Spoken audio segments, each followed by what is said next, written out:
halkani waa BBC Afrikada Bari saacadu waa 7 subaxnimo oo gow ah waxaad naga dhageysan kartaan mowjadaha gaagaaban FM-yada iyo boggeena internetka ee bbcsomali.com.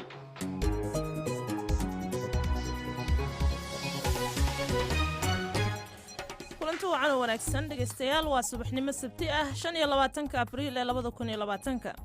idaacadda subaxnimo anigoo ah Kawthar Maxamed Cabdullaahi ayaa idin soo jeedinaya qodobada aad ku maqli doontaana waxaa ka mid ah madaxweynaha Mareykanka oo dhaleeceyn kala kulmaya hadal uu ka yiri coronavirus.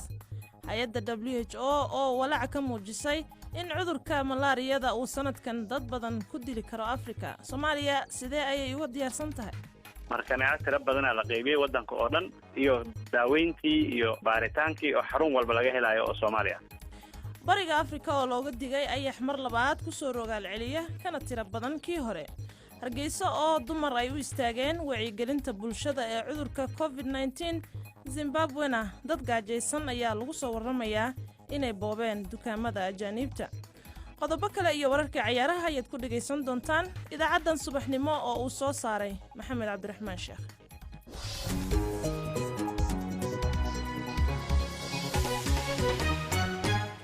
marka hore ku soo dhawaada warkii dunida oo inoo akhrinaya Cabdiqaadir Yuusuf Cali.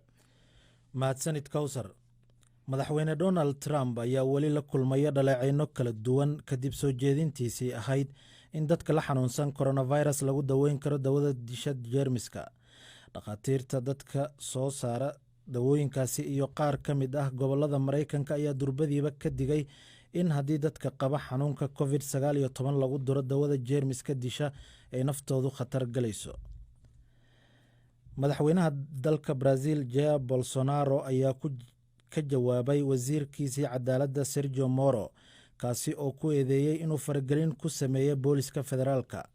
Mr. Moro oo shaqada iska casilay ayaa ku andacoonaya in madaxweynaha uu u sheegay inuu doonayo agaasimo cusub ee booliska federaalka kaasi oo u soo gudbiya warbixinada basaaska la xiriira ee booliska. dalkaasi Belgiumkana waxa uu sheegayaa inuu khafiifinayo bandowga coronavirus. Ra'iisul Wasaare Sophie Williams ayaa sheegtay in inta badan dukaamada dib loo furi doono 11 bisha May ee fooda inagu soo hayso. toddobaad kadibna iskuulada ayaa dib loo furi doonaa. wasiirka cadaaladda ee Poland Lukasz Zomowski ayaa ku baaqay in muddo laba sannadood dib loo dhigo doorashada dalkaasi oo lagu waday inay qabsoonto muddo 2 toddobaad gudahood ah. welina ma cadda in soo jeedinta wasiirka ay siyaasad salka ku hayso. ugu dambeyntiina tiro dhakhaatiir ah oo ka howlgalaysa isbitaallo ku yaala dalkaasi Colombia kuwaasi oo la tacaalayay dadka uu soo ritay fayraska corona ayaa ka cabanaya tacadiyo iyo hanjabaado ay kala kulmayaan dadka deegaanka. dhakhtar ku sugan magaalada Cali ayuu milkiilaha gurigii uu deganaa u sheegay in guriga uu uga guuro 8 maalmood kadib markii uu soo degay sababtoo ah dadkii deganaa dhismaha ayaa ka baqay in dhakhtarka uu coronavirus keeno xaafadda. warkiis waxnimana naga inta Kawthar. aad buu u mahadsan yahay Cabdiqaadir Yuusuf Cali oo inala socodsiinayay wararka caalamka ee BBC-da. markana u diyaar garoowa qaybaha kale idaacadeena.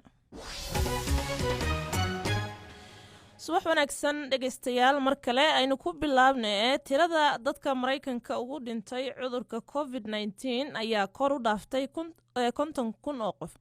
tiro koobkan oo ay shaacisay jaamacadda Johns Hopkins ayaa ka dhigaya dalkaasi kan ay dadka ugu badan cudurka ugu dhinteen dunida oo dhan. dhanka kale qaybo ka mid ah gobollada koonfurta Mareykanka ayaa bilaabay inay khafiifiyaan tallaabooyinka lagu xayirayo socodka dadka xilli uu madaxweyne Trump saxiixay sharci balaayin dollar lagu baritaarayo dhaqaalaha waddankaasi. madaxweyne Trump ayaa aad looga dhaliilay qaabka uu u wajahayo cudurka. haddaba maxaa sidaa u badiyey dhimashada Mareykanka? su-aashaas iyo kuwo kale ayaan weydiiyey Dr. Cabdulqaadir Cabdulaahi Axmed oo ku takhasusay cudurrada faafa. qadka telefoonka ee Minneapolis ayuu iigu waramay. dhimashada Mareykanka waxay taas ugu badan tahay waxyaabo badan ay keenayo oo ay ka mid tahay cudurka oo sida loo maleynayo u soo gaaray Mareykanka sida hadda study-yaasha la sameeyey ay muujinayaan inuu cudurka imaaday February bilowgeeda ama ka horba uu waqti badan uu ku jiray magaalooyinka waaweyn intaan la joojin isku imaanshada dadka. Caseska hadda maalin dhaweed study la sameeyey oo lagu sameeyey California, Santa Clara County, waa meesha ay tahay San Jose iyo San Francisco, waxaa la ogaaday dadkii ugu horreeyey oo ku dhintay oo cudurka qaaday inay dhinteen bilowga February. Marka taasaa waxay muujinaysaa inuu community-ga uu cabaar ku jiray infectionka oosan wax control ah uusan yeelan in muddo ah. Inta badan Maraykanka dhaxbartamihii bisha March waxaa la bilaabay waxyaabaha oo karantiilka ah ama social distancing ee dhahan oo dadka la kala fogeynayo oo dadka leeyahay guryihiina kasoo bixina. Intaas ka horna dadka uu ku dhex faafayo cudurka. siyaasiyiin iyo weliba warbaahinta Maraykanka waxay aad u dhaliilayaan qaabka uu madaxweyne Trump ula tacaalayo cudurka. Maxaa lagu haystaa madaxweynaha? Madaxweyne Trump maalin kasta wuxuu sameeyaa conference TV-ga soo istaago uu ka hadlaayo cudurkaaneeto iyo waxyaabaha ay dowladda ay qabanayso iyo barnaamijyada ay dowladda ay dejisay. Marka intuu barnaamijka uu socdo uu hadlaayo maalin kasta qadaad yar ka dhaco oo ka mid tahay inuu kaga hadlo daawooyinka loo isticmaalayo cudurdan asigoona uu lahayn muxuu ahaa khibrad oo weli daawooyin tijaabo ah ilaa hadda oon la hubin inay shaqeeyaan in kale. Waxyaabaha oo hadda maanta lagu haysto waxaa dhacday shalay ahayd aan filayaa mar la wareysanayay wuxuu dhahay waxaa dhici karto qoraxda inay viruska uu dilo iyo wuxuu sheegay daawooyin qaarkooda haddii jirka lagu duro in uu dili karo viruska. wararka ayaa sheegaya in gobolada qaar ay qafiifin rabaan ee xayiraada lagu soo rogay. Marka tallaabadaas maxay horseedi kartaa? Hadda dhowr gobol raba inay ka qaadaan maaragtay restrictionka ama xayiraada. Gobolka ugu horeeya oo hadda sameyn rabo waxa waa gobolka Georgia oo ku yaasha magaalada Atlanta. Waxyaabaha ay keeni karto waxaa ka mid ah inuu cudurka dib xoog ugu soo laabto. Atlanta meesha la hayo ama Georgia waa gobolka saddexaad Maraykanka infection. Haddii hadda xayiraada la qaado waxaa dhici karto inuu noqdo sida New York camal oo ah meesha ugu daran ilaa hadda Maraykanka ee dadka ugu badan ay ku dhinteen. Infectionkii weli uu ku jiraa dad badan xanuunsan oo bukaana jiro. Dhibka ugu weynna waxa waaye uu cudurkan leeyahay waxaa jira dad badan oo aan calaamado lahayn oo cudurkiina qabo. Dadkaasaan ugu badan dadka cudurka faafiyo. Cabdiqaadir, waxaad ka mid tahay dhaqaatiirta cudurrada faafa. Saadaasha markaad eegto goorma ayaa la filayaa in Maraykanka uu ka guulgaaro cudurkan COVID-19? Waa dhib sida loo saadaaliyo. Dadka inta badan waxay leeyihiin bisha August marka la gaaro inuu cudurkaas intiisa badan uu dhammaan doono, laakiin waxaa laga cabsi qabaa hadda haddii si degdeg ah loo furo magaalooyinka waaweyn waxaa dhici karto inuu cudurka dib u soo laabto. Laakiin hadda qiyaas studies-ka sameynayaan ama ay sameynayaan shaqada aan aniga maalin kasta lala socodsiiyo waxay sheegayaan Luulyo ama July dhamaadkeeda ama August bilowgeeda inay inta badan uu dhammaan doono. Dr. Cabdiqaadir Cabdulaahi Axmed oo ku takhasusay cudurrada faafa ayuu ahaa oo igu waramayay qadka telefoonka ee magaalada Minneapolis ee markana iyadoo maanta oo kale caalamka laga xuso maalinta la dagaalanka xanuunka malaariyada ayaa hay-adda caafimaadka adduunka ee WHO waxa ay ka digtay in tirada dadka wadamada ka hooseeya saxaraha Afrika ee u dhimanaya cudurkani ay laabmi doonto sababo la xiriira dadaalka loo weeciyay la tacaalidda cudurka COVID-19.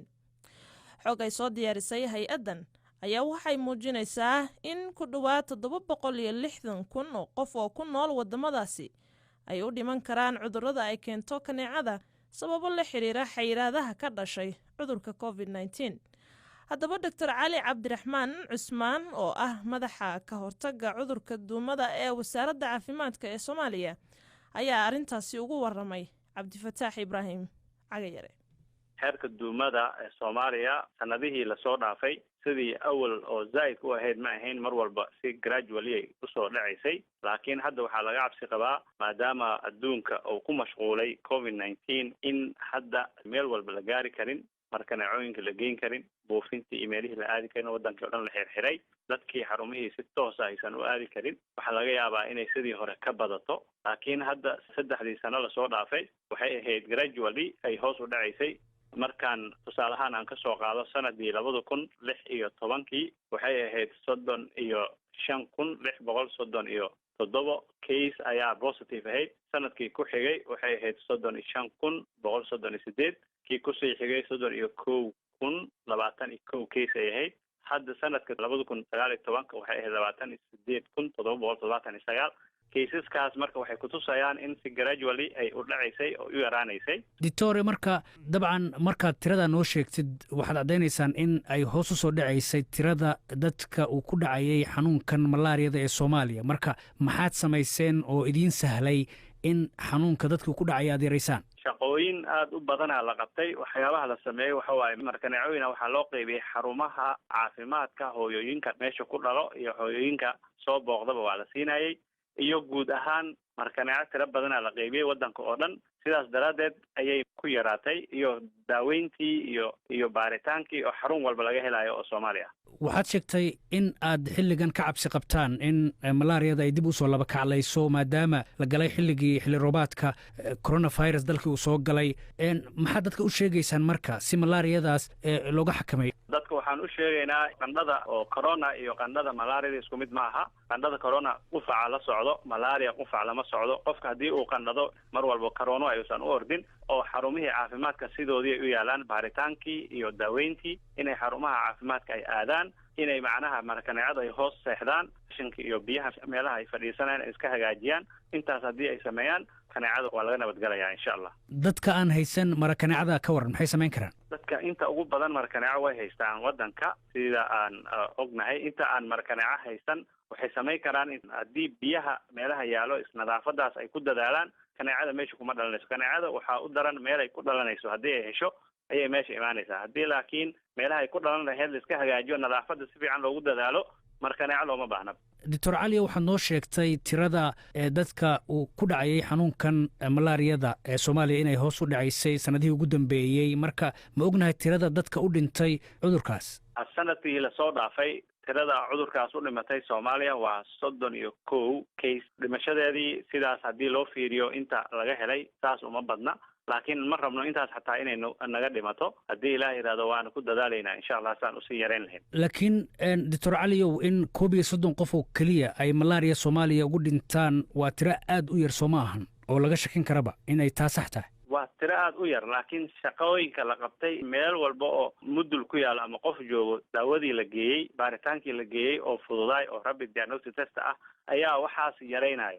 cudurka kolley marka loo dhimanayo waa complicated mar uu noqday waay. markaasna qofka cudur kale uu qabi karaa, waana lagu qaldi karaa inuu cudurkii kale uu qabay inuu u dhintay, loo soo report garay inuu malaria u dhintay darteed. taas wax iska dhici karo waay, laakiin inta aan hayno waa intaas. laakiin dalkoo dhan ma joogtaan oo xogtii dalka ma haysaan? meel walba oo xarun caafimaad ku taalo xogteedii waa la hayaa. meelo qaar oo aan xarun caafimaad ku oolinaa jirto, meelahaas xog lagama hayo, laakiin meeshii xarun caafimaad ku taalo xogteedii waa la hayaa. doctor cali cabdiraxmaan cusmaan oo ah madaxa ka hortagga cudurka duumada ama malaariyada ee wasaaradda caafimaadka ee Soomaaliya ayuu ahaa. cabdifataax ibraahim cagayare ayuu u waramayay. halkani waa BBC. BBC waxaad ka heli kartaa wararkii ugu dambeeyey ee Soomaaliya iyo caalamka oo dhan maalin walba. waa tahay qodobo kale ay inoo soo socdo ay ka mid tahay Hargeysa oo dumar ay u istaageen wacyigelinta bulshada ee cudurka COVID-19, balse markan hay-adda qaramada midoobay u qaabilsan cunnada iyo beeraha ee FAO ayaa ka digtay in mawjad labaad oo ayax ah uu ku soo wajahan bariga Afrika ay ugu sii dari karto xaaladda in ka badan 20 milyan oo qof oo haatanba wajahaya gaajo.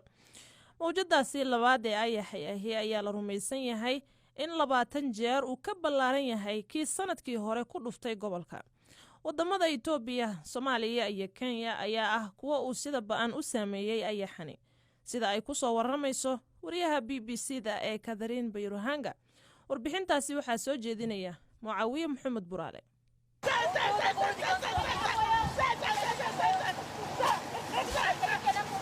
tuulo yar oo ku taalla deegaanka Nyahururu ee bartamaha Kenya, Nancy Nyokabi iyo dadka dariska la ah ayaa iska kaashanaya sidii ay u kicin lahaayeen ayax malaayiin gaaraya oo ku habsaday beerahooda galleyda.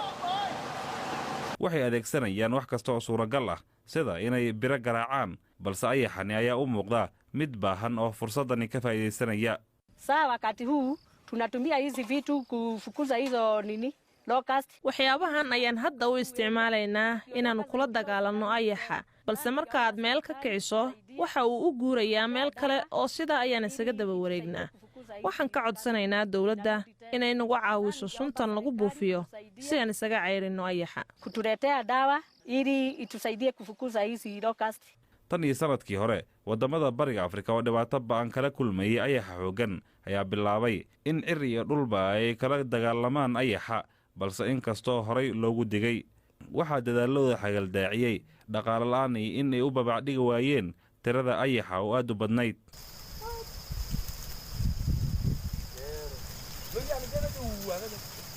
haatanse qaramada midoobay waxay ka digaysaa ayax horle oo ka dhashay ugxantii uu ka tegay ayaxii hore. xilli roobaadka gu'a oo haatan curtay ayaa fududaynaya in ayaxu uu mar kale ku faafo wadamada Kenya, Soomaaliya iyo Itoobiya. Masret Haylo waa madaxa laanta beeraha ee deegaanka waqooyiga Shoa ee gobolka Amxaarada ee dalka Itoobiya. waxayna leedahay ayaxani ayaa noqday mid soo noqnoqda tan iyo bishii March. macluumaadan ilaa hadda hayna ayaa muujinaya in ayaxa uu waxyeeleeyay 786 hektar oo dhulbeereed ah. daraasad aan samaynay ayaa waxaanu ku ogaanay in ayaxa uu ku degay geedaha, cawska, dalaga la beertay iyo xitaa kaymaha. haatan sababo la xiriira xayiraadaha ka dhashay cudurka COVID-19 ayaa adkeeyay in la helo diyaarada lagu sahmiyo ayaxa iyo meelaha uu joogo iyo sidoo kale suntii lagu buufin lahaa iyo weliba howlwadeennadii arrintaasi ka howlgeli lahaa. sida uu sheegaya Dr. Stephen Njoka oo ah madaxa fulinta hay'ad ka shaqaysa arrimaha la dagaalanka ayaxa bariga Afrika, dhaqaalahaan ma ahan mid sahlan in laga hortago dhibaatada ayaxani. waxaa la xadiday duulimaadyadii oo dhan, markaa xitaa haddii aan helno sunta ayaxa lagu buufiyo waxa ayna soo gaadhaysaa wakhti dambe. haddii aad la soo daahdid buufinta ayaxani waxaa sii laba jibaarmaya ayaxa. arrintaas ayaa ah midda haatan ka jirta dalka Kenya, waxayna arrintaasi qayb ka tahay sababta tirada ayaxani ay marba u sii badanayso.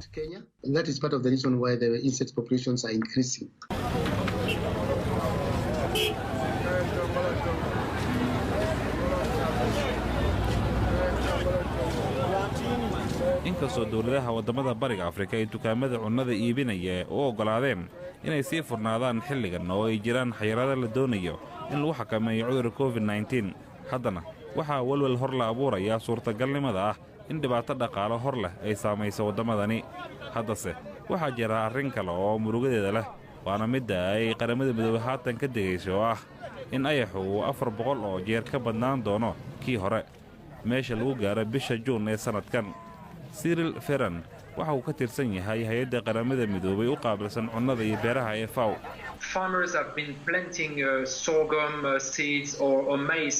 beeralaydu waxay beerayaan abuurka haruurka ama galleyda, kadibna marka abuurkani soo baxayo ayax ayaa markiiba cunaya, taasi oo ka dhigan in dhammaan dadaaladii lagu beeray dalaggaasi uu meesha ka baxayo. waxaana soo bixi karaya dad aanan beerahooda ka helin wax dalag ahaba yaraatee oo 100% khasaaraya meesha lagu gaaro bisha Juun.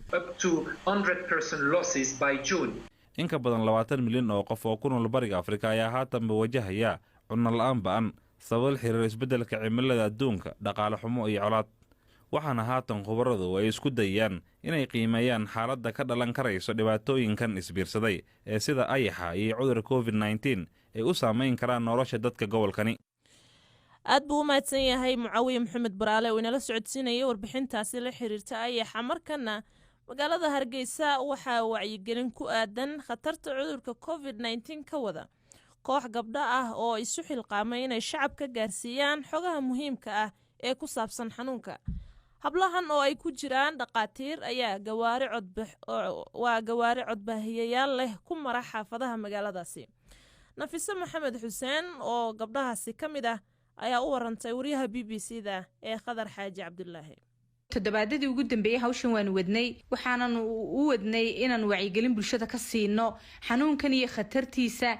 waxaanan hawshan imika ila bilaabay oonu ka wada shaqaynaynaa hablo gobolka Maroodijeex degan. tiradaydu ma badna, se laakiin waxaan ugu kaliftay inaanu muujino awoodda dumarka. had iyo jeer awoodda dumarku way qarsoon tahay.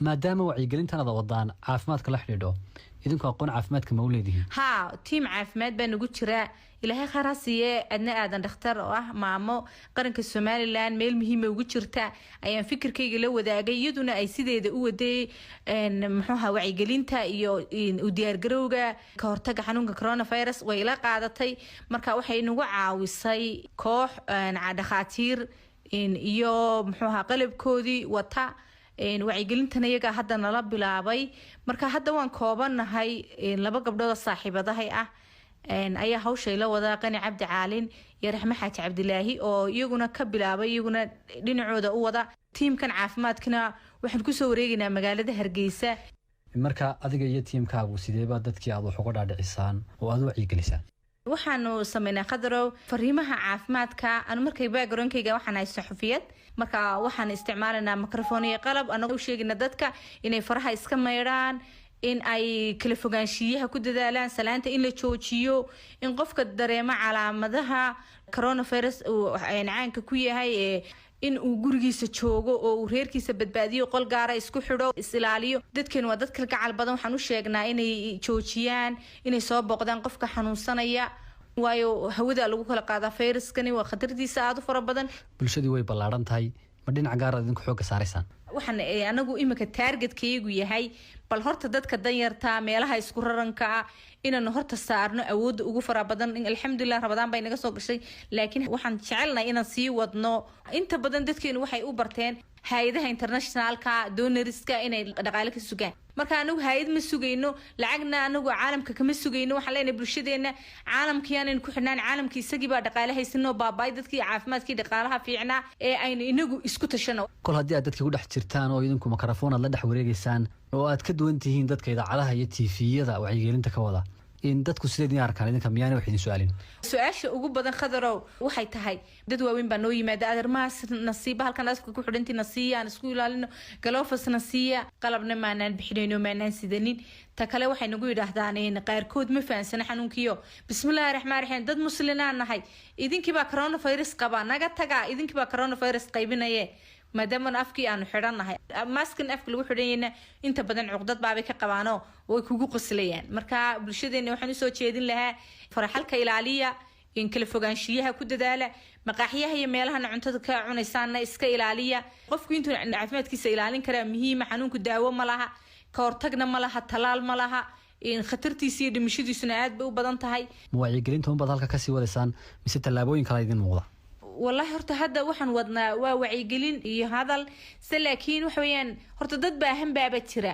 meel waxa la yiraahdaa u baahan hadal waxba kama taro waxa jirta bulsho jilicsan oo baahan oo dhaqaalo abuur u baahan maanta xilligii la caawin lahaa Ramadaan baa soo gashay marka waxaan anigu baaq u dirayaa bulshada Somaliland bulshada Soomaaliyeed kuwa geeska Afrika degan in ay had iyo jeer dadka danyarta ku dhex nool xanuunka hortiiba laga yaabo qofku inuu sii baqtiyo in la caawiyo sadaqaduna waa balaayi xijaab taasina waxay ahayd Nafisa Maxamed Xuseen oo kamid ah gabdhaha Hargeysa ee isu xilqaamay wacyigelinta bulshada ee cudurka COVID-19 wariyahayaga Khadar Xaaji Cabdilaahi ay u waramaysay Afrikada Bari saacadu waxay tilmaamaysaa 7 aroornimo iyo qadar 23 daqiiqo halkani waa BBC ka qaybgal barnaamijyada laanta af Soomaaliga ee BBC oo noogu soo dir fikradaada ama aragtidaadu waxa ay tahay text message telefoonka nambarkiisu yahay 44 7 kadib waxa ay kula tahay BBC Soomaali wararkii ciyaaraha ayaa inoo soo socda balse markan dalka Zimbabwe waxa in muddo ah ka jirtay dhibaato dhaqaale oo ka dhalatay xayiraadihii lagu soo rogay xilligii madaxweynihii hore ee Robert Mugabe iyo maamul xumo la sheegay in dalkaasi la degtay muddadaasi dhibaatadaasi waxaa hadda sii dheer mid ka dhalatay xayiraadaha dawladda ay ku soo rogtay shacabka ee lagu xakamaynayo cudurka COVID-19 kuwa oo dadkii ka hor istaagay nolol maalmeedkooda sababayna baahi iyo amni darro xaaladihii ugu dambeeyay ee dalkaasi waxaan ka wareysanay Ismaaciil Maxamed Jaamac oo ah ganacsade Soomaaliyeed oo degan magaalada Harare ee caasimadda Zimbabwe Xasan Sheekh Cumar ayuu u waramay horta coronavirus waa soo galay dalkan tayna waa jiraan dad uu hayo oo dibadaha iyo haddana waxaa bilaabatay dalka gudihiisa dad inay isqaadsiiyaan aan weligood dibadda tegin. saameyn weyn buu ku yeeshay. dowladdana waxay bilowday inay maaragtay bandow sida dalalka kale oo badan ay sameeyeen. 21 maalmood bay ku bilaabeen inaan laisku kala dhaqaaqin. 14 kala lagu daray. marka hadda runtii aad baa dhibaato u badan uu dalka ka jiraa. dadkii waxay ku leeyihin war corona inuu nagu dhaco iyo gaajadana nooga daran. marka dad tuugo ku dhaqaaqay oo meelo waxaa jira locationo oo dadka madowga aad u degaan oo Haraare gudaheeda waxaa la sheegay niman foreigners oo dukaano adigoo haystay in la jabsaday la dhacay. dalka Zimbabwe markii horeba dhaqaale ahaan waa awliitay. marka hadda oo ay xaaladani taagan tahay dawladdu ma u diyaarsan tahay dadka in ay ka caawiso dhinaca xitaa waxyaabaha quuta daruuriga ah? waxaa hadda muuqata in dawladda aanay waxba kala aanay hayn wax ay ka u dan leedahay oo maaragtay meelay u socotay meelay ka socota aan la garanayn. dad oo military iyo booliis iyo dawladda hoose ay control walba magaalooyinka taagan yihiin ay leeyihiin jaan la dhaqdhaqaaqin guryahayaan laga soo bixin. haddana dee wax raashin oo la siiyo male. wax lacag 200 oo dalkan laseeda oo bond la yidhaahdo oo u dhiganta $4 ayaa la siiyaa. wax kale oo taakulayn male. waxaana moodaa dad badan baa cudurka u dhimanaya meelaha maaragtay dadkan ay isku badan yihiin. dawladdana warka ma hayso, dhaqaalana uma hayso. dadka dibadda ka yimaada oo awal la yiri waa 14 maalmood. dawladda hadda kale waxay ku dhawaaqday in aanay awoodi karin inay dadka quudiso oo 7 maalmood xayiraadooda quarantiinka macnaha laga dhigo. oon si aan u arkana waa khalad aad u weyn da cudurka uu ku sii faafi. dawladdu ilaa iyo hadda ma jirtaa marka tallaabooyin ay qaaday oo ay ku ilaalinayso dadka maadaama dadkii hadda ay ka cabsanayaan ama ay dareemayaan amni darro? wax tallaabo ay qaadeen male. waxaan waa waxna socdo wayna og yihiin laakiin waxay yihiin meelaha ay ka jirto dadka badankood la dhacay waa meel adigu location ah oo meel basaska iyo laga raaco u dhow oo tuugta ugu badan magaalada ay joogaan. waxa la dhacay waxa u badan foreigners. dukaanada waaweyn ee kulleyba taxadirkooda leeyihiin ay ka maaragtay waabiyaan. laakiin nimanka masaakiinta oo qarooti ugu badan ayaa waxa la dhacay u badan magaalada. way ka warhaysaa dawladda laakiin waxay ka qaban kartaa isaga oo dee dalkii dhan baaba maaragtay cidhiidhi ku ah. kooxahan dadka dhaca u geysanaya marka walwal intee la-eg ayay ku hayaan dadka ajaanibta ah ee ku nool dalkaasi? dadka ajnabiga iyo xaafadaha hindida oon anigu aan ka mid ah meeshaan badanahay waa lasoo abaaraa habeen walba. nin walba iyo latiifiyaa banaan si uu taxadiro iyo gurigiisa u samaysan yahay baan loogu soo dhicin. laakiin tuugta aad bay ugu soo bataan. naf baana dadkan tuugna saas ma aha laakiin naf baa eriyeysa. aruur gaajoonaysa iyo reer gaajoonayaa ka dambeeya marka inay waxay gacanta ku dhigi karaan ay qaataan. marka boliiska way ka warhayaan laakiin tallaabo iyo awooddu ma hayaan inay kontroolaan waxaas oo dhan. ismaaciil maxamed jaamac oo ah ganacsada degan Zimbabwe ayuu ahaa. xasan sheekh cumar ayuuna u waramayey. intaa ayayna dhegaystayaal kusoo gabagabaynaynaa idaacaddeenii subaxnimo oo maxamed cabdiraxmaan uu soo saaray anigoo ah Kawthar Maxamed Cabdullaahina idinla socodsiinayay. cidda ay dhaaftay waxay dib uga dhagaysan karaan bogga internetka ee bbcsomali.com. nabadgelyo.